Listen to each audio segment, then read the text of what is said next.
Olá, muito boa noite a você. Eu sou Adalberto Piotto e seja bem-vindo ao cenário econômico especial de perspectivas da economia para 2018, diretamente do estúdio da B3, no centro da cidade de São Paulo. E 2017 foi um ano de recuperação da economia do país. Difícil por algumas razões, mas que injetou esperança por vários indicadores que comprovaram a melhoria. Primeiramente porque começamos 2017 vindo de 2 anos de recessão com PIB negativo.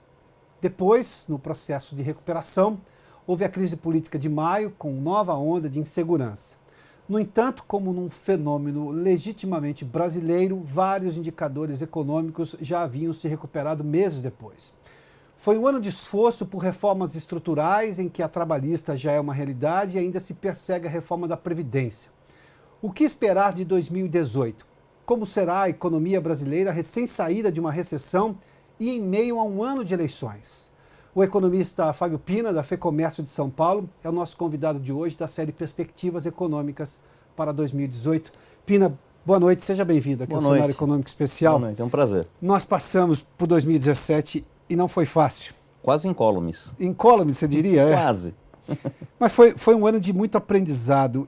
Eu vou fazer uma pergunta já para você do que você espera para este ano agora, 2018, levando um dado que saiu recentemente, no começo de dezembro, saiu um dado de uma pesquisa da Deloitte que mostrava o que os empresários na pesquisa apontavam como importantes para a continuidade da recuperação econômica e para o seu ambiente de negócio, para os negócios que eles têm. Interessante que no ano 2018, que nós temos uma eleição presidencial agora, aliás, são eleições gerais, à exceção de câmaras de vereadores e prefeituras, nós teremos eleição para tudo. Esse item foi o 4º item apontado como que possa trazer algum impacto no seu negócio. Primeiramente foi investimento em infraestrutura. O segundo ponto era a reforma tributária e depois a reforma da Previdência.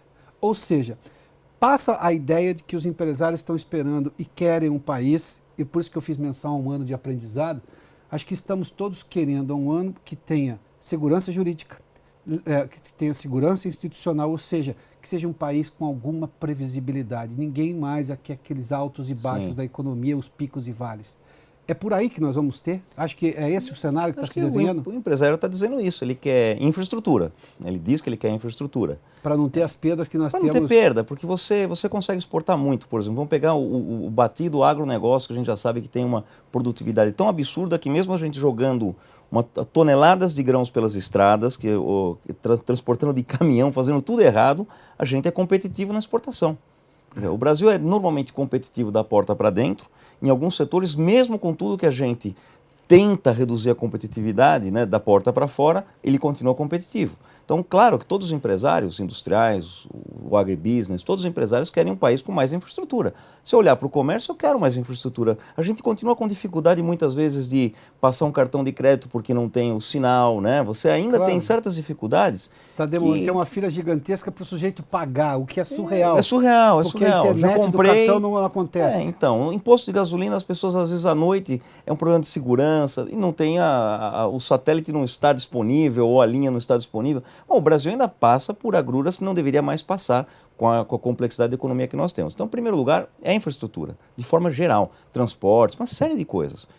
Quando os empresários falam em reformas, eles querem um ambiente institucional, organizado, deixar para trás aquele Brasil que a gente já conhece muito bem, de cada hora é um jogo, cada hora a gente não sabe quem manda no país, né? Passou muitos momentos em 2017, a gente passou por isso. Sim, claro. O judiciário, é o legislativo, é o executivo, quem está mandando no país. Isso não pode acontecer mais. Isso é um claro caso de insegurança institucional. Total, institucional. E tem a insegurança jurídica. Os contratos mudam e, infelizmente, muitas vezes o judiciário vota certos contratos como o jardim da infância, né?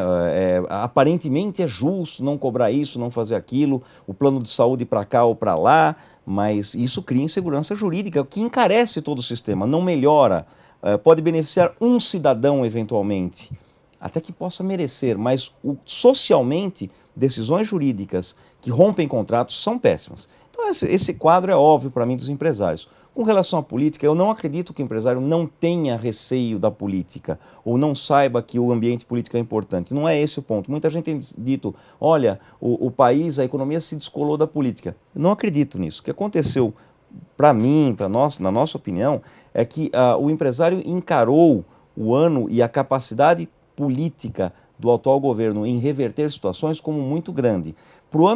Para esse ano, para 2018, com a eleição chegando, o empresário está vendo, sabe que a eleição é um momento importante, mas ele não vê chance de uma polarização como a gente viu na última eleição em 2014. Ele está olhando, olha, o candidato que vai chegar não é um radical de esquerda, não é um radical de direita, os extremos não chegarão.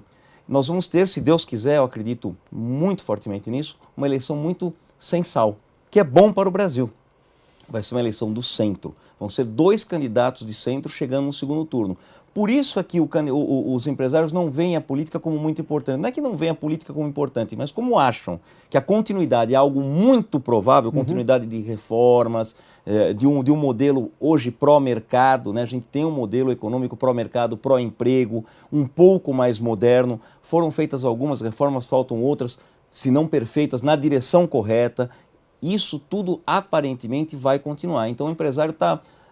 não é que ele está pouco se lixando para a política, mas ele sabe, olha, a probabilidade de tudo continuar é muito grande, então eu estou preocupado com outras coisas. Até porque mesmo as últimas pesquisas mostraram ali que você tem um número muito grande de pessoas sem nenhum candidato. 70% não sabem quem vai votar. Então essas pesquisas... elas que mostram João ou Maria à frente não querem dizer muita absolutamente nada. Isso é muito mais recall. Se olhar os candidatos, não vou falar nem da presidência, mas os candidatos que saem na frente para o Estado de São Paulo, para o governo do Estado de São Paulo, são clássicos candidatos. Um deles jamais ganhou uma eleição nem na prefeitura e sempre sai na frente. Não quer dizer que ele não vá ganhar, não é isso que eu estou dizendo agora, mas quero dizer que o poder preditivo de uma pesquisa dessas é basicamente zero. Aliás, a gente falar em pesquisas eleitorais, depois do Brexit, depois do Trump, que um dia antes das eleições tinha 1% de chance de ganhar segundo a CNN, segundo algumas pesquisas, aliás, no dia das eleições davam ele com 1% de chance de ganhar. Isso. Né? E depois do que aconteceu já no Brasil, em vários casos de pesquisas na eleição para prefeito, eu acho que as pesquisas, nem duvido da idoneidade das pesquisas, na sua maioria. Eu estou dizendo que elas têm um fraco grau de previsibilidade. Elas têm um fraco grau preditivo, infelizmente. Pina, vamos fazer uma certa retrospectiva aqui para a gente entender o que nós estamos levando, trazendo agora para esse ano de 2018. Nós tivemos aprendizados. Essa pesquisa, eu acho que ela é reveladora na forma como que o Brasil evoluiu na sua forma de pensar.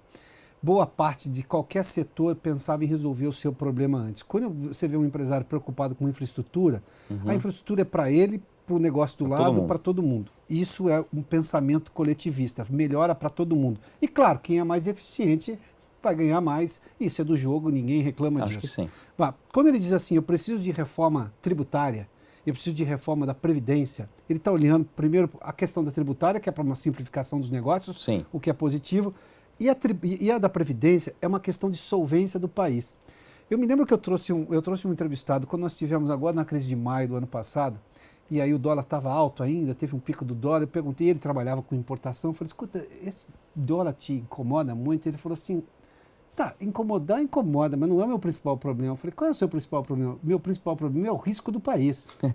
Porque eu tomo o financiamento para trazer o produto aqui, quem toma é o meu produtor lá, o produtor que exporta para o Brasil. E ele, quando fala, eu vou mandar isso para o Brasil, o risco é maior, então ele paga uma taxa de juros maior. Sim. Então ele falou assim, o meu problema, quando as pessoas falam, a reforma da Previdência é importante para o negócio, para o emprego dela. Não é só por uma questão meramente contábil, que se eu não tiver dinheiro não vou pagar a sua aposentadoria. Esse é o primeiro problema. Ou seja, ele disse, o meu problema é o risco Brasil. Para um negócio que era pequeno, ele falou assim, imagina qual é o tamanho disso se eu elevar a enésima potência de pensar nacionalmente. O problema óbvio é não ter dinheiro para pagar a aposentadoria. Esse é o óbvio que todo mundo sabe. Essa é uma conta simples de fazer. É óbvio. Mas o problema não óbvio, uma parte você já falou. Fazer a reforma da Previdência permite fazer a reforma tributária. Fazer a reforma da Previdência reduz juros. As pessoas não pensam nisso. Hoje, o déficit da Previdência do setor público federal, 190, 200 bilhões. Minto, o setor público 100 bilhões. Da Previdência Geral, 190, 200 bilhões.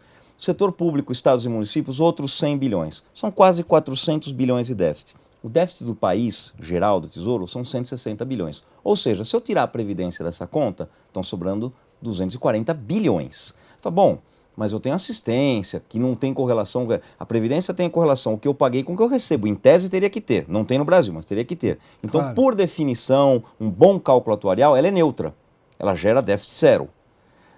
Esses 240 bilhões que estão sobrando aí, não sobrariam 240, sobrariam 200, 150, 100.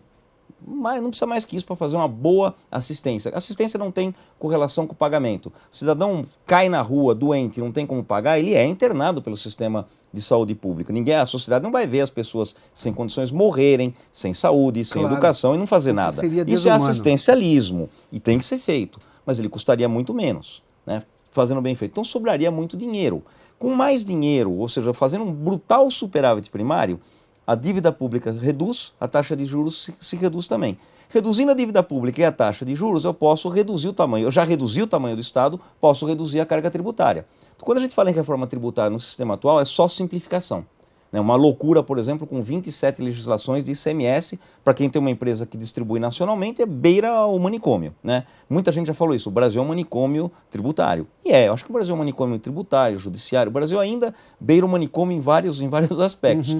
Agora, eu posso fazer uma reforma tributária mais relevante quando diminuir o tamanho do Estado. Para isso, grande parte está na Previdência, está nas contas correntes, né, no funcionalismo público, no custo do funcionalismo público, no custo de tudo que a gente vê sendo desperdiçado. Então, o empresário, quando ele pensa em tudo isso, quando ele pensa na reforma da Previdência, esse empresário que te falou, olha, o câmbio me incomoda, mas me incomoda mais a Previdência, porque ele está falando, me incomoda o tributo, me incomoda juro e mais. Claro. Ele pode fazer um hedge mais barato, se ele... Minha sugestão para todo mundo que importa e exporta, você tem que ter um hedge cambial. Você não pode ficar ao sabor, a não ser que você seja especulador e não importador e exportador. Claro, então não é o caso. Quando o cara é exportador, tem que fazer hedge. Se eu reduzo a taxa de juros, eu barateio o hedge. Então, até isso melhora em condições para o Brasil. E eu posso financiar a nossa exportação em condições mais próximas àquelas que os nossos concorrentes têm lá fora. Então, quando eu falo de reforma da Previdência, reforma tributária, reforma trabalhista, vai muito longe. Os efeitos vão muito além daquele óbvio que é, no caso da Previdência, pagar a Previdência para você, para mim, para minha mãe. Bom, vamos fazer um primeiro intervalo aqui nesse programa especial sobre perspectivas agora para 2018. Só fazendo uma menção, a questão da reforma da Previdência é solvência para as contas públicas, ou seja, o Estado brasileiro sabe que vai ter recurso lá na frente para pagar as aposentadorias, mas um segundo fator de se fazer a reforma, e isso é uma insistência grande, você acompanhou essa discussão aqui no cenário econômico, é o governo ter dinheiro para fazer outros investimentos. Alguns investimentos são federais, alguns investimentos são do Estado brasileiro. Sobretudo algumas obras de infraestrutura, por exemplo. Algumas passam. E obras de fomento para desenvolver algumas coisas estratégicas que normalmente a iniciativa privada não chega. Quem chega sempre em primeiro lugar é o poder público. Bom, nós vamos fazer um rápido intervalo e voltamos na sequência com o economista Fábio Pina, falando das expectativas para a economia neste ano de 2018. Já de volta com o cenário econômico especial sobre perspectivas econômicas para 2018 com o economista da FEComércio, Fábio Pina. Pina, falamos sobre o que tivemos de aprendizado, mas me permita avançar um pouco e um pouco além da economia. Melhorou. Nós tivemos notícia em 2017 da Justiça buscando dinheiro que tinha sido roubado da Petrobras e devolvendo à Petrobras. Tá, eu posso entender que o país tem muitos problemas ainda, tá? E ninguém vai negar isso aí, isso está a olhos vistos para quem quiser ver. Mas eu estou vendo um país funcionando e que saindo de, só para olhar pelo lado econômico, que saiu de uma recessão em 2015 e 2016, 2 anos consecutivos de PIB nas profundezas. Quando eu começo a recuperar o ano de 2018, a gente teve um crescimento até o terceiro trimestre, a gente vai ter os dados agora do quarto trimestre de 2017 ao longo desse começo de ano aqui, mas nós tivemos crescimentos consecutivos em 3 trimestres. Sim. Isso é extremamente importante. Há institucionalmente avanços no país que não dá para perder, porque senão a gente vai achar que nada dá certo no país, o que não é verdade. Não, eu acho o seguinte, eu vou fazer uma confissão aqui, eu nunca fui um grande nacionalista com grandes expectativas. Eu tinha noção que o Brasil é um país de renda média baixa, o Brasil tem deficiências de educação, o Brasil tem deficiências do serviço público, o Brasil tem deficiências... O setor privado não é perfeito também no Brasil, que dá a impressão que às vezes é só o problema político, né? Eu acho que Brasília às vezes espelha muito bem o que é o Brasil, né? A gente não pode culpar o Congresso, sendo que a gente vota no Congresso. Eu acho que a gente... E mesmo a corrupção tem dois lados. Os dois lados. Só que vem da iniciativa se alguém privada, recebeu né? dinheiro, alguém pagou esse dinheiro. Exatamente. Então, a gente não pode se eximir de toda a culpa e jogar, que é o que a gente faz normalmente. Mas com esses políticos, isso normalmente, na realidade, é um indulto para você mesmo fazer alguma besteira, né? Seja não pagar uma multa, seja andar meio fora, magiando a lei. E esses políticos não são marcianos, eles são brasileiros, são nascidos aqui e convivem né? com essas pessoas que votaram neles. Absolutamente, faz parte do nosso jogo. Então eu tinha na cabeça que o Brasil é um problema, o Brasil é um país com muitos problemas. Então a minha expectativa não é excepcional. Por outro lado, eu tenho muitos amigos que tinham quase um ufanismo pelo Brasil. Esses estão muito decepcionados com o país. E eu estou esperançoso, inverteu o jogo. Por quê? Ah, é? Eu vejo da mesma forma que você. A gente está irritado agora porque tem um monte de político preso, um monte de empresários milionários presos, uma série de coisas mudou. A gente está vendo o rescaldo disso, o que a gente está vendo é o final, o que a gente está vendo é o efeito que nunca teve no Brasil. Ninguém imaginaria certas pessoas presas vários natais. Ninguém imaginaria no Brasil há 3 ou 4 anos, se a gente falasse isso, falasse, Lucas, esse tipo de gente nunca vai para a cadeia. Começou aí. Só que quando você começa a ver isso, você começa a se irritar. Olha o que eles faziam, olha... Bom, isso já era o passado. Então melhorou sim. Institucionalmente, o Brasil melhorou. O Brasil passou por um impeachment e 2 votações tentando abrir um outro processo de impeachment contra o presidente em 2 anos, e as instituições estão todas aí. A gente pode ter as críticas que a gente quiser ao judiciário, ao próprio legislativo, ao executivo, mas de forma geral o executivo está preservado, o judiciário está preservado, o legislativo está preservado. Com todas as críticas que a gente possa fazer, o Brasil continua uma democracia, vai ter eleições, vão ter eleições, né? Eleições complexas no Brasil. A gente está discutindo coisas... Eu acho que a gente começou a discutir coisas melhores no Brasil. Hoje nós estamos, mesmo no ano eleitoral, estamos discutindo reforma da Previdência. Vai ter ou não reforma tributária? Qual é essa reforma tributária? Reforma do sistema educacional no Brasil. Então é fato para mim que o Brasil melhorou.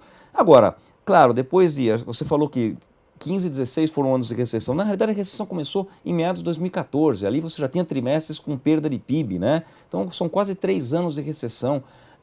O Brasil tem crescimento baixo há mais tempo ainda, né? Muito mais tempo. Então as pessoas têm pressa. Isso é um fato, as pessoas têm pressa, mas não dá. Toda vez que a gente tentou fazer mágica para acelerar esse processo... Os atalhos deram errado. Os atalhos deram errado. E dão errado. Então... No mundo inteiro, aliás. No mundo inteiro, não é só o Brasil. Não é um fenômeno do Brasil. E eu teria um exemplo para acalmar. No ano que eu nasci, a Coreia do Sul tinha uma renda per capita um pouco menor que a do Brasil. Isso faz 47 anos, 1970, né? Eu vou fazer 48 agora, então faz 47, 48 anos. Hoje a Coreia tem uma renda per capita igual à inglesa e já chegando próxima dos Estados Unidos. O Brasil continua com uma proporção de 20 e poucos por cento da renda per capita americana. A Coreia, que tinha menos de 20% da renda per capita americana, tem 70, 80% da renda per capita americana. Na realidade, isso é um alento, não é uma crítica. Dá para fazer. Com políticas... Eu também entendo dessa maneira. Dá para fazer. Em uma geração, 40 anos, não é muito tempo. A gente tem que começar a fazer. Eu não vou ver isso? Não, mas se eu for egoísta a ponto de só fazer aquilo que eu vou ver pronto, aí o país nunca vai sair desse marasmo. Se alguém tivesse pensado assim no ano que eu nasci, eu teria uma renda hoje eu teria um país que beirava a Inglaterra. É isso que a gente tem que pensar. Então, será que não vale a pena a gente pensar em ter um país de padrão, não precisa ser um padrão suíço, mas um padrão de Portugal, Espanha? Pina, dia desses eu escrevi e recebi alguns elogios, mas boa parte de críticas, porque eu disse assim, o problema do Brasil é que a maior parte dos brasileiros se acha credora do país. o país deve para mim. Eu trabalho, porque eu pago imposto, porque eu estudei, e eu não tenho a Suíça que eu sonhei. Tá, espera um pouquinho. Primeiro que nós estamos falando de um país gigantesco. Segundo que nós temos vários problemas e profundos problemas que demoram um tempo, claro. É muita insistência. Você citou da Coreia 40 anos. 40 anos são 40 anos. Óbvio que precisa começar, mas 40 anos são 40 anos. Se eu começar hoje achando que vai demorar 40 anos, são 40 anos pela frente de esforço. Sim. O esforço contínuo, insistente, persistente. Eu não tenho esse drama das pessoas se acharem credoras a toda hora. E nós temos, no Brasil nós temos assim, os ricos que já têm, a elite que já tem uma condição de vida muito boa, acha que o país não é lindo do jeito que ela gostaria que fosse. Bom, mas tudo bem, o que é que ela faz além da obrigação dela, que é estudar, que é pagar impostos? Sim, isso é obrigação. O que ela faz para a sociedade? Bom, aí começa o problema, o além nunca existe. Se eu vou na outra ponta da régua socioeconômica, o sujeito fala assim, não, mas eu trabalho todo dia, acordo cedo, não sei o que, vou para o meu trabalho. Tá, mas o que você faz além? Ah, mas eu jogo lixo na rua, não, mas pera um pouquinho, então não dá. Não dá. Na realidade, o brasileiro acha realmente que é credor. O rico é credor de mais segurança, de uma série... Que é verdade, a gente tem que ter isso, mas todo mundo tem que fazer por onde, né? Os mais pobres têm uma lógica assim de, não, a gente não tem que pagar imposto, mas a gente tem que ter saúde pública maravilhosa, mas eu também não faço a minha parte, meus filhos não estudam direito, eu deixo eles no farol. Quer dizer, o Brasil tem uma série de problemas que todo mundo tem que falar. A velha frase, que é um chavão do presidente americano, não pergunte o que o seu país pode fazer por você, pergunte o que você pode fazer pelo seu país, é do Kennedy. O Carlos Alberto Parreira, o técnico de futebol, adora usar essa frase. Eu acho que é um pouco de cada lado. A gente vai ter que fazer um esforço e saber, esse esforço é de longo prazo. Eu estou dizendo, nós vamos chegar a uma renda europeia boa, com muito esforço daqui a 40 anos, mas não quer dizer que ao longo do caminho a gente já não tenha benefícios disso. Você já terá os benefícios disso. É que só vai chegar a este ponto que chegou a Coreia, realmente daqui a muito tempo. É natural, você também não espera que a gente vire a Inglaterra, a Suíça de hoje para amanhã. Mas ao longo do caminho a gente já vai ter benefícios. Os mais pobres vão ficar menos pobres do que são hoje, vão galgar posições, vão galgar saúde, vão galgar educação. Os mais ricos vão galgar um melhor ambiente para conviver, né? Todo mundo ganha com um país melhor. E a gente tem que parar de desunir o país, né?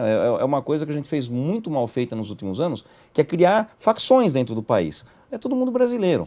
O nós contra eles é a coisa mais indigente que eu já vi indigente. na história Eu nasci em 72, pouco depois de você. Eu nunca vi nada tão indigente. É muito indigente. Do ponto de vista social, de conceito social. O efeito é só ruim. No geral, efeito econômico ruim, social isso, ruim. tentativas de juntar a população. Vamos lembrar de um fato dos anos 90 aqui. O que o Bertinho fez na campanha contra a fome, de tentar entender que isso é um drama nacional, que a gente precisava se resolver. Bom, as pessoas pelo menos tomaram conhecimento daquilo de uma maneira tranquila, consciente. Quando você chega até lá e um pouco mais adiante, havia uma tentativa de juntar o país. Olha, tem problemas aqui, somos diversos, somos complexos. Vacinação, Brasil é um caso clássico, bem sucedido no mundo. A OMS copiou o exemplo brasileiro com vacinação. Foi todo mundo lá, acabamos com a poliomielite. De lá para cá você pode olhar que até em saúde pública, de campanhas de vacinação, o Brasil piorou. Combate à dengue, o Brasil piorou. A gente melhorou em muita coisa, mas a gente piorou em algumas coisas quando foi criada essa ideia de nós contra eles, uns contra outros, você é diferente de mim, e somos todos brasileiros. Ou a gente encara isso, ou então é melhor, quem não gosta mesmo, tem passagem de avião para tudo quanto é lugar, você vai embora, vai morar em outro lugar. Não faz sentido você morar no Brasil, saber que não vai sair do Brasil e não torcer, não só torcer e fazer alguma coisa por isso aqui melhorar. Então acho que está na hora realmente. Eu vejo algumas pessoas fazendo, mas acho que a gente precisa, talvez, uma campanha eleitoral menos radicalizada como foi, comece a unir o país. Olha, é só uma campanha eleitoral, é o meu candidato, seu candidato, um vai ter mais votos, ele ganhou. Tomara que ele agora eu sou o presidente de todos os brasileiros. Os americanos fazem isso. Mesmo com a radicalização que houve na última eleição de lá, no dia seguinte, assim, ele é o presidente de todos os americanos. Não adianta a gente torcer contra o cara, porque nós estamos dentro desse país. É a mesma coisa. Eu torci por todos os presidentes, mesmo os que eu não votei. E olha que eu perdi eleições, hein?